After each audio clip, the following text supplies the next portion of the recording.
Hello everybody, let me just get this all set up. We've just got a couple of minutes and then we will rock on to the Gavin. You wanna make it higher, watch live video.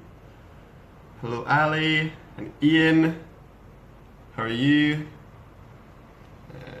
Just trying to get this set up so I can watch it and therefore save it on my laptop because my phone is terrible for it.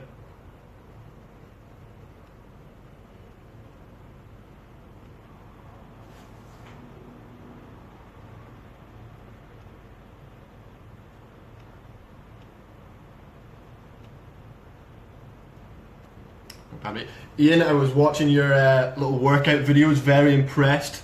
Looking buff.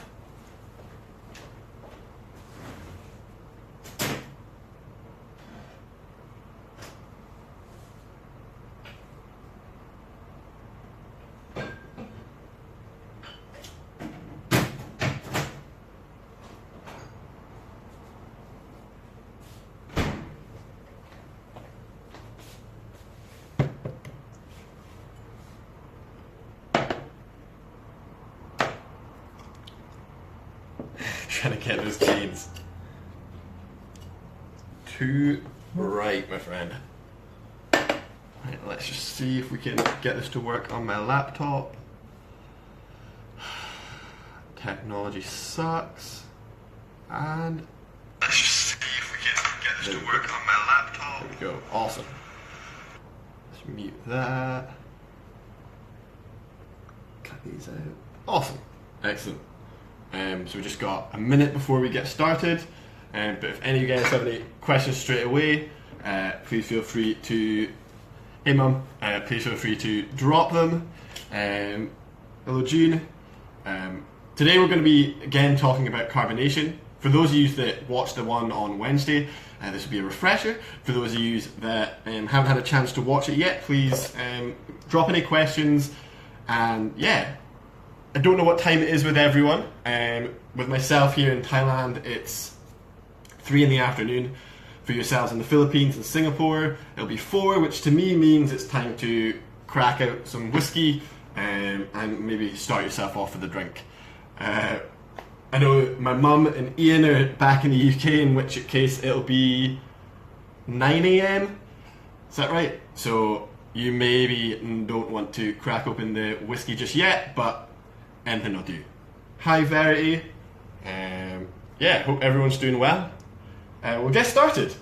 So, hello.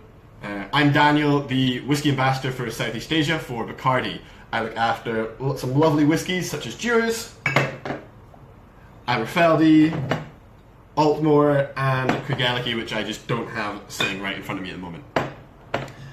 We're doing a couple of these brief. I'll decide. We're doing a couple of these brief videos to talk about specific areas. We're doing it all across Southeast Asia. So we've got our teams in Malaysia, Singapore, Vietnam, and the Philippines. That's all. And obviously Thailand, talking lots of different things. So we've got everything from Scotch whiskey, gin, vodka, rum, and tequila. So Patron, Bacardi, all those products. So we've got a wide array, so please feel free to join my friends.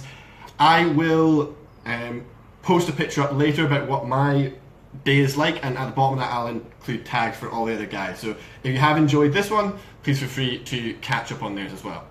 Along with that, we also have a YouTube channel. It's under Bacardi Masterclass. You'll be able to get on and watch all of these back. So don't feel, if you are really struggling for a specific time, that you'll miss it.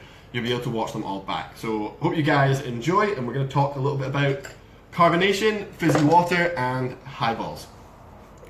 Now, highballs are something that we love over here with Dewar's and we love over here in Asia, but we've not always been able to make them. This idea of sparkling and carbonated water was quite a rarity back in the day. You used to have to get natural spring waters from places like Selters or other areas that produce this really fresh, crisp, natural spring water. Now, not everywhere does this, so it was quite expensive and quite hard to obtain. Thankfully, in the 1700s, we had a wonderful scientist named Joseph Priestley. What he did was this incredibly simple method of getting bubbles into water. Now, although it sounds really archaic, just putting bubbles in water, the method he used was actually really simple as well. He got 2 bowls, filled them with water, and just tossed them between the other. Now, below these bowls was a brewery. It was fermenting beer, and it was producing alcohol and carbon dioxide. Now, while this alcohol obviously stayed in the beer, this carbon dioxide started to bubble and raise off. It was therefore getting itself into the water and creating this ever so slight effervescence. Now, this was obviously very slight, very minimal, but it just created a light tickle, a light bubble. He noted that this, especially when drinking it, allowed this really nice texture to fill all the way through his mouth, and found it extra refreshing in comparison to maybe just still water. We also should note that if we are talking about the 1700s, water might not have been as pure, so this idea of something that might distract slightly from the flavour of that water was even better for them. He didn't just stop there with this little idea. In 1772, he posted a paper called The Impregnating of Water with Fixed Air. Now, this idea absolutely got ran with by several names of industry, but he himself didn't make any money off it. He did win a couple of scientific awards. Now, I'll just give a wee shout out to Joseph Priestley. He wasn't just the pioneer of sparkling water, but he also founded things like the oxygen. He also found out oxygen as a gaseous form. Along with that, he was a known theologian, and he did lots of incredible things. So if you do get bored and really feel like looking up something, Google Joseph Priestley. You won't be disappointed by some of the amazing things he did. Moving on forward, we move to 2 main figures of this idea being industry. It's all great and well to produce something in a science lab, but taking that into the general public is even just as interesting. So we have Johann Jacob Schweppes of Schweppes, and we also have Thomas Henry, who based his first carbonated water factory in Manchester. Now, Thomas Henry himself didn't survive as a business, but we've now seen this idea reignited in recent years, and the Thomas Henry brand of soda drinks and soft drinks has done some really great stuff. I don't know if you can get much of it over here in Southeast Asia, but I know back in the UK it makes some delicious sodas. Johann Schweppes was the first one to really dominate this area, and that's now, we see it in tonics, we see it in colas, and he made this idea of this industrial revolution paired with this carbonated water and made a massive business out of it. Now, he wasn't the only one, and at the time it was just known as carbonated or sparkling water. He didn't just stop there, he went on to build an empire. There was plenty of other people. Thainwaite's in London trademarked this phrase soda water, and that was due to the fact that they used soda minerals to recalibrate, readjust the flavours of this water, to give it this flavour of classic mineral water. This is also where we get the phrase seltzer, this idea of producing like naturally sparkling mineral water from the area in Germany called Selters, this town. So it was all about creating that idea of luxury. Moving forward, we didn't have to have these incredible big fancy production methods. We had things like soda siphons, which we now see popping up in bars all over the world. I know in London specifically there are a few companies that they'll take your soda siphons away, they'll recharge your water, and therefore you don't need to have soda guns or bottles or cans, which will obviously need to be recycled. So that causes a little bit of problems. What that means is that everybody all across Europe was able to get this lovely sparkling water. Not just water, but wine. Going way before Joseph Priestley, we have Mr. Christopher Merritt. Now, he did not produce this idea of sparkling wine. That came a good bit before him, out in France, but this idea of producing it after the fact was down to Christopher Merritt. He took French wine, imported it, and added extra sugars. This natural yeast that hadn't quite been filtered out of this wine created a slight bubbling. Now, this wasn't at the same rate that we expect to see with champagne, but this ever so slight bubble created a really enjoyable, pleasant flavour for the wine. Now, we see this in things like champagne, we see this in Prosecco and Asti and Cava. So it's not just a new thing, but it's becoming especially popular in the last couple of years. Now, talking of that, that idea isn't produced by adding carbon dioxide directly in, it's by fermentation. This can apply for things like bubbly beers, as well as things like kombuchas or tepache. This is what I'm going to start off with, my first little drink. So I've got my glass here, it was chilled in the freezer for a wee while, and a nice big rock of ice. I'm actually going to take some Aberfeldy. Those sort of lovely sweet honeyed notes are going to pair lovely with this tepache. Now, for those of you that don't know, it's always good to share today. I'm wearing pineapples because Tepache is in fact a pineapple fermented soda. It's really easy to make. You just take the excess rinds that you wouldn't normally use when you're cutting your pineapple down for eating or for juicing, and you leave it in with sugar, water, and in my case, a little bit of ginger, a little bit of galangal, to allow it to get a little nice spice. This will pair nicely with the natural yeast in the air and the sugars and the water. It's exactly the same way we produce most alcoholic spirits, and what that'll occur is a nice little bubbling that you get. So just simple, top it up, and you're just going to get an ever so slight little fizz. This is the same with things like kombucha, which have become really popular in the last sort of 3-4 years. A lot of the reason they become popular is for their probiotic goodness and their health benefit. So I'm not going to tell you that drinking this is good for you, because I think I would get in trouble for that, but it's not as bad for you, maybe.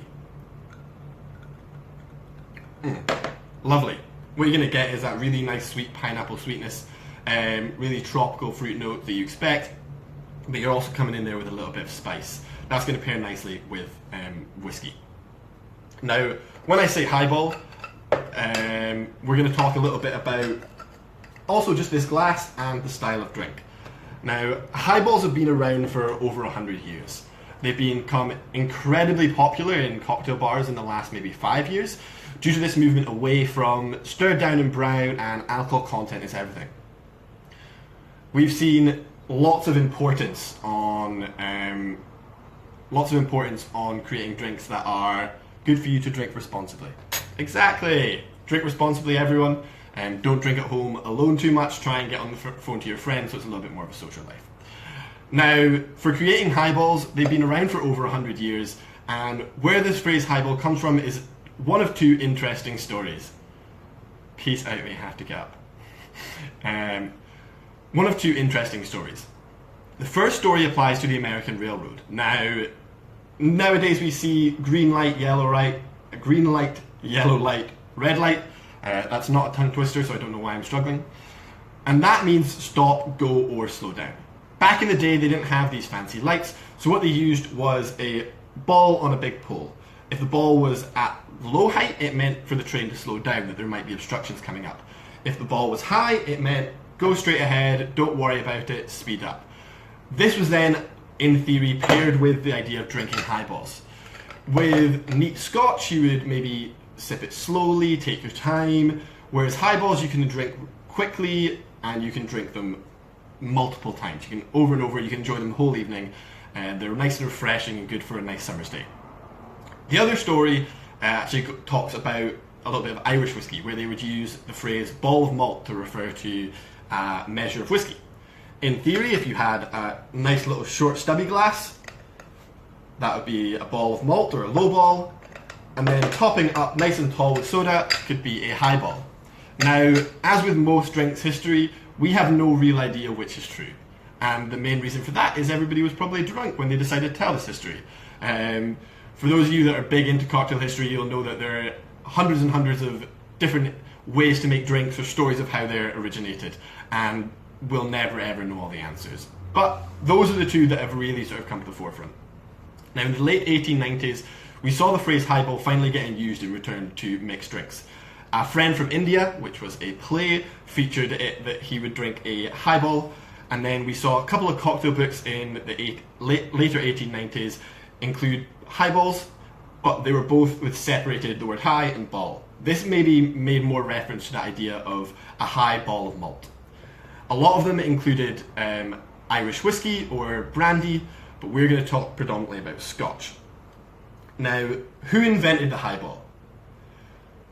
Who invented the highball is a difficult question, because there's lots of people over the years that have made a claim to producing this wonderful drink.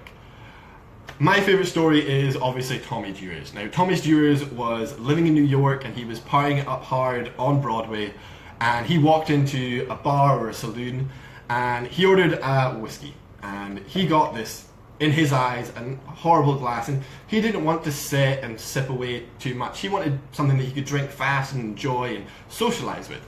So what that meant was that he asked for instead of a ball of malt that we have heard referred to. He asked for a highball, top it with soda, make it long. And he actually went as far in 1902 to trademark the phrase highball. In the early 20th century, we then saw cocktail books popping up with the phrasing of highball all as one word, and moving towards this idea of Scotch whisky. The reason that Scotch was becoming more popular at this phase was after the demise of brandy in the 1860s from the phylloxera, as well as the Napoleonic Wars, which means we weren't able to get brandy in the UK or in Scotland for quite a long period of time. And also it meant that even exported, it was in much smaller volumes. So I'm going to make just a little highball here. Now I'm going to take some Dewar's White Label, just a nice little helping in there. When it comes to highballs, there's a few really important things. One of them is the glass. The second one is the spirit. And a third one that's really important is ice. And it's not necessarily the ice that you're worried about, it's all about creating that cold drink that's going to stay cold. Now, I'm also going to go a little bit out there and top up with this lovely peach soju that we have over here. You cannot seem to buy, for the life of me in shops, peach liqueur or apple liqueur or grapefruit liqueur, but you can get a nice selection of soju's flavour. So that's what I'm going to go with. And again, we're at home. We maybe don't have jiggers, maybe don't have shot glass, maybe don't have measures. Don't go too heavy on your handing, just a little touch of peach. And then probably the most important bit, the thing that we've been talking about since the start, is something fizzy. In this case we're going to go simple, we're going to go soda water. Top up with a good helping. I'm actually not going to fill it right to the top. I've got quite a tall glass, and it's quite a wide glass, so I don't want it to be overly diluted. So I'm just going to make sure it's got a little mix in there. Sorry, Ammo. And yeah, that's how we make a highball. Now, highballs have an incredible history that actually keep going from this period. We saw unfortunate demise of whiskey following the Second World War, and that included things like Japanese whiskey. But Japanese whiskey wasn't ready to just stop there. Suntory started publishing this idea of Tory whiskey highballs. They became really quite popular, and we even went as far to see the first RTD of a whiskey soda, Winston's, I think the name was, and unfortunately it didn't work out so well. As you can imagine, we have little caps or maybe bottle openers for our ready-to-drink homemade cocktails and pre-bottled cocktails now. Back in the day, they were having to use a can opener. For those of you guys that ever have to use can openers nowadays, they're an absolute farce. So as you can imagine, this didn't actually take off and it actually kind of plummeted. In the 1990s, we then saw a massive resurgence of highballs, notably in Japan. And the reason for this was that Japanese whiskey had a bit of a downturn. It was a big shame, but what we then saw was a big push from all the whiskey brands to create this idea of the Japanese whiskey highball. What we then had was the changing of perception. The whiskey highball wasn't just a drink, it was a style of drinking. They wanted to replace this idea of going for a beer after work with going for a whiskey highball. So if you go in Japan bars, or what they call izakayas, we are seeing mugs instead of glasses, everything's on tap, making it super cold, super refreshing, and these were replacing beer in this idea of this after work social drink. What that meant was we saw a massive upsurge in Japanese whiskey highballs, and they ended up becoming very, very famous for it. Whiskey highballs can be made, obviously, a little bit roughly as I've done there, but they really should be paid attention to in terms of carbonation and ice. So make sure you're using a fresh bottle or can of soda water. You don't want something that's been open for 2 days and it's going to be completely unfizzy. You really want that nice, fresh, crisp flavour. When it comes to drinking things like whiskey sodas, a lot of people have their doubts. They think that, especially single malts, like our beautiful Aberfeldy here, they think that they shouldn't be mixed. They think that they should be only served neat. And while that opinion is completely valid, you should always drink things how you like. As you can imagine, drinking this compared to drinking just a neat spirit, you're going to get entirely different flavors. You're going to get a little bit more of acidity, you're going to get some really nice aromatics that are going to be brought up with the bubbles. So don't feel like if you don't like it like a whiskey neat, try it as a highball, or try it with Coke. When we say highball, we do really nowadays mean just this style of serve. This long, very cold, a little bit bubbly mixed glass. Even in Japan, we're seeing things like the Mizawari, which is an uncarbonated, it's just whiskey and water. So when you're talking about other highballs, you're looking at things like gin and tonics, you're looking at Cuba Libres, or vice versa. Now, this isn't just where fizziness stops when it comes to drinks.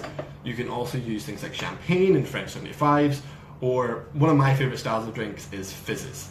If you were to take a classic whiskey sour, serve it in a beautiful long glass, and top it with a nice bubbly soda, and if you're feeling really adventurous, getting a little bit of anise, a little bit of pastis or absinthe, to make things like Morning Glory fizzes. You're going to get completely different flavours, and you're going to really lengthen out those drinks. I know a lot of people maybe don't like ordering whiskey drinks, such as Old Fashions or Manhattans or Rob Roy's or anything like that, because they feel they're short. They won't last very long, you're going to drink them, and then you've got to order another drink.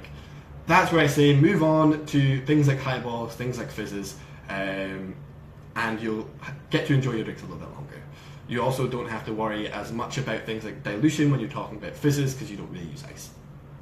Now, if anyone does have any questions, I'm sort of wrapping up where I'm at just now, but feel free to drop in. Or if you don't want to ask on here, please feel free to drop in on my direct messages or anything like that. I'm always open, I'm always available for a text if you want my number, I'm totally cool with that. Please feel free. Now, when it comes to this wonderful time of isolation, I hope everyone is staying safe. I hope you're all enjoying the shirts and you're all, staying a little bit sane, and everyone's staying healthy, whether that be keeping up daily exercise, whether that be drinking healthily and eating healthily. I hope everyone is super well. Does anyone have any questions? I'll give it a couple of minutes to see if anyone does. But yeah, thank you all for joining, and if you have any questions, please feel free to drop it in. If not, I'm probably going to start with my Aberfeldy and Tapache. For those of you that weren't here at the beginning, Aberfeldy 12-year-old and a ginger galangal and obviously pineapple Tapache. It's absolutely banging. It's got an ever so slight effervescence or fizziness that really just helps tingle the taste buds. What's the ideal ratio of mixers in whiskey in a highball? When it comes to highballs, it's completely up to you, depending on how strong you like it. For you guys that work in a bar, you've probably had customers that come in and like their whiskey sodas or their gin and tonics half and half.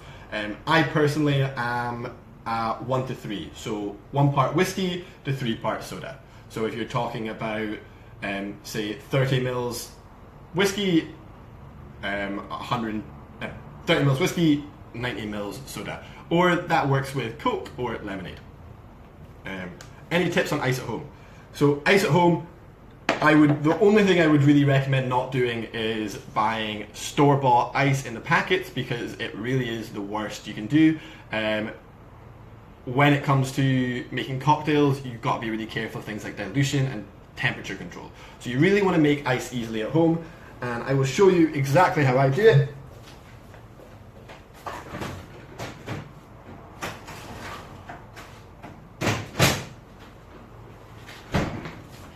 I take one of these.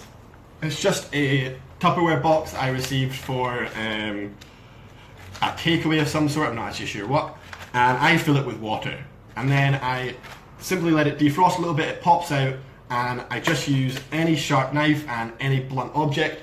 I've been using a kitchen cleaver style knife that I bought when I moved in, and the bottom of my tin. Just bash it out, and what you'll get is decent sized rocks of ice. Now, these are not the picture perfect style of ice that you maybe are used to in cocktail bars, because unfortunately you might not have the space to produce that. But what it does do is it's got a little bit more, a little bit less surface area, which means you're going to control the dilution a lot more. Obviously, you might not be handling your ice like this in a bar, but I'm at home, so I can do whatever I want with my ice. But yeah, really simple. Just take the ice out, let it defrost a little bit, and chop it down. You can do this in lots of different fancy shapes if you get really good at it. I go for, as you can probably see, whatever comes out of my tray.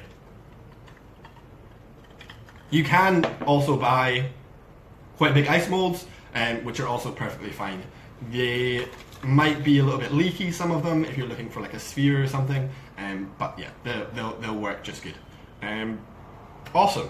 I think that's sort of come to the end. Hi to everyone that joined at the end. Hey Paul. I hope you guys have enjoyed. And like I said, if you do have any questions, please feel free to drop in. Next week, we'll be looking at some cocktails. So obviously we've got kind of cocktails here with highballs and the likes. But next week we'll be looking at some classics and some contemporary twists. Both myself and Dat up in Vietnam will be doing that, and he'll be doing his in Vietnamese. So wherever you're based, hopefully that covers you. Again, this will be on my story for 24 hours, but then it'll be uploaded to our YouTube channel at Bacardi Masterclass. So please feel free to drop in. It'll be on my Facebook, and I'll share a link on my bio at the end. Thank you. But where do you get that shirt? This shirt, along with all the tiki shirts I now have, are absolutely everywhere at markets in Bangkok. This cost me around about $3 US or like £2. So when you come over, if you ever save your money, Ryan, you'll be able to get kitted out with plenty of shirts. I think I now have like 6 different tiki shirts. So yeah, there's plenty of options. I'm not going tiki shorts at the moment, plain black shorts, but yeah, keeping it fresh. Awesome. I hope you guys have had fun. Thank you guys for listening, and peace out.